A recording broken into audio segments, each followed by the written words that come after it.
Hey ho, Bagayaro! Eine Sache, die Anime besonders macht, ist die Vielfältigkeit. Es gibt Anime für Leute, die auf Kämpfe stehen. Es gibt Anime für Leute, die eine krasse Story haben wollen. Und es gibt Leute, die auf sowas stehen. Und dann gibt es noch diese kranken, abgefuckten Bastarde. Und dann gibt es noch die Psychos, die gerne Horror schauen. Aber wenn wir beim Thema Horror sind, muss ich natürlich die Atmosphäre ein bisschen anpassen. Schon besser. Das war so schlecht, ich höre. Das Gruseligste, was ich in meinen 21 Jahren je sehen durfte, ist folgendes. Versteht ihr? Ich meine euch. Okay, fangen wir an. Let's go! Übersetzt heißt der Anime Leichenparty. Damit ist aber nicht das gemeint, sondern wirklich Leichen. Der Anime hat nur 4 Folgen, könnte also quasi auch ein Film sein, aber 4 ganze Folgen hört sich besser an als ein Film. Es geht um eine Klasse, die sich gegenseitig Horrorgeschichten erzählen. Erzählt wurde unter anderem über eine geschlossene und verlassene Schule, wo ein Mord begangen wurde. Gegen Ende der Geschichte haben die irgendein Ritual gemacht und dieses direkt verkackt. Deswegen kamen die genannten Schüler in eine Art Parallelwelt von der eben genannten geschlossenen Schule, wo sie den ungeklärten Mord aufdecken müssen, um wieder zurück in die reale Welt zu kommen. Moment, ich bin gleich zurück. Hey Bro, kennst du eigentlich diese eine geschlossene Schule, wo nur ich bin mit sehr viel Geld, sehr vielen Frauen und unendlich viel Anime? Hä? Übrigens, willst du mit mir ein Ritual machen? Bitte. Der Anime heißt Corpse Party, weil viele sterben. Ja. Man lernt quasi einen Charakter kennen, fängt an, sie von Haut bis Knochen zu mögen und 5 Minuten später liegt von denen selber nur noch Haut und Knochen da. Boah, seid ehrlich, der Satz war krass. Ich sag euch ehrlich, wie es ist, scheiß mal auf Tokyo Ghoul, Promised Neverland oder sonst was. In diesem Anime kommt viel mehr Blut vor als bei... keine Ahnung, da wo halt viel Blut ist. Ich habe auch gehört, dass das der Lieblingsanime von einigen Organhändlern sein soll. Oder auch von meiner Ex, weil sie hat auch mein Herz zerstört. Okay, das war zu deep. In dieser Parallelwelt geistern alle Opfer der Schule herum und wollen Rache. Rache für... keine Ahnung. Aber hey, kommen wir zu einem weiteren Anime. Der kleine Pisser. Okay, wir müssen sachlich bleiben. Sakakibara, wechselt in eine neue Klasse. Als er den Klassenraum betrat, war die Atmosphäre eher beängstigend. Quasi wie wenn ich den Klassenraum betrete. Der Unterschied zwischen mir und Sakakibara ist, dass ich dann noch bespuckt und geschlagen werde.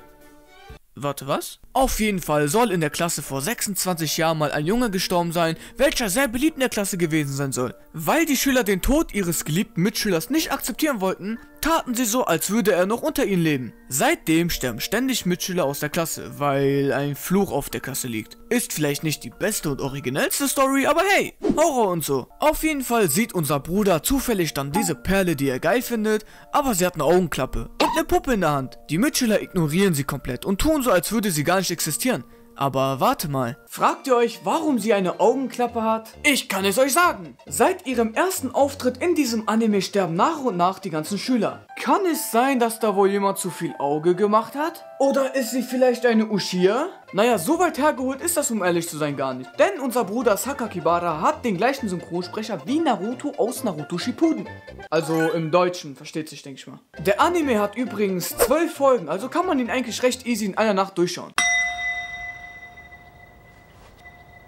Das Besondere an diesem Anime ist, dass er aktuell läuft. Also aktuell für mich. Wenn du das Video in 10 Jahren siehst, dann vielleicht nicht mehr so aktuell. Vorab, der Anime wird 12 Folgen haben, also auch easy in einer Nacht schaubar. Miko, unsere Hauptcharakterin, kann Geister sehen, die andere Menschen in der Umgebung nicht sehen können. Die Geister tauchen ständig vor ihr auf. In der Schule, auf der Straße, im Bad und sogar unter ihrer Decke. Und für die kleinen Perverslinge unter euch, ja, ihr könnt euch denken, der Anime hat auch als Nebengenre Ecchi stehen. Miko versucht ständig die Geister zu ignorieren. Das ist quasi wie wenn ein Obdachloser euch am Bahnhof nach Geld fragt und ihr so tut, als hättet ihr nicht gehört. Warte, was? Und Hand aufs Herz, Freunde, ich laber euch nicht an. Im Laufe des Animes passieren sehr abgefuckte und weirde Momente. Und wer auf den Anime Bock hat, der sowohl Horror als auch Comedy und von mir aus auch Ecchi, ihr scheiß Perverslinge, Elemente hat, der sollte sich Miroku-chan auf jeden Fall geben.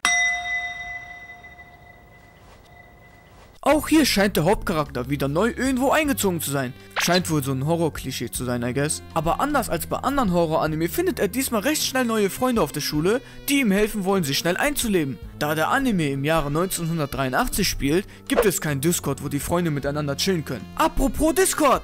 Habt ihr Lust, euch mit uns oder anderen Leuten zu unterhalten, die wie ihr Anime lieben? 5 Communities vereinen sich auf dem Anime Chill Server zu einem großen Platz für alle, die dieselbe Leidenschaft teilen. Nisekai, Kaito, Mariko und unsere Jungs Sensei Zorn aka Megure und Habib Lalib vom Anime Superstore sind am Start, um euch zu unterhalten und mit heißer Ware aus der Anime-Welt zu versorgen. Wollt ihr einfach miteinander reden, schreiben, gemeinsam Anime schauen, uns antreffen oder sogar Spoiler-Talks zu den aktuellsten Anime führen? Dann schaut doch gerne auf unserem Discord vorbei. Einfach auf den Link in der Beschreibung klicken oder über animeandchill.de auf den Server kommen, in der Eingangshalle aussuchen, welchen Influencer ihr verfolgen wollt, ganz wichtig, den Zugang für die Spoiler-Talks abholen und dann kann es auch schon losgehen. Okay, wo waren wir stehen geblieben? Ach ja, der Hauptcharakter Keiichi entscheidet sich damit also dem einzigen Club beizutreten. Das Problem ist nur, dass der Zuschauer, also wir Anime-Fans, nicht die besten Erfahrungen mit Clubs in der Schule gemacht haben. Erinnert euch nur an Yariche Bitch Club. Aber warte, wo bleibt denn jetzt der genannte Horrorpart? Kommt jetzt, kommt jetzt. Und zwar erfährt er von einem dunklen Geheimnis. Weil Horror-Klischee und so. Und zwar von einer Mordserie, die vor 5 Jahren begann und bis heute sogar noch weitergeht. Da hat wohl jemand seine Kettenbriefe auf Facebook damals nicht weitergeschickt. Jedes Jahr kommt es halt zu einem weiteren Mord und unser Bruder Keiichi stellt Nachforschungen an, um der Sache nachzugehen. Aber nach und nach zerfällt so ein bisschen das Vertrauen gegenüber seinen Freunden.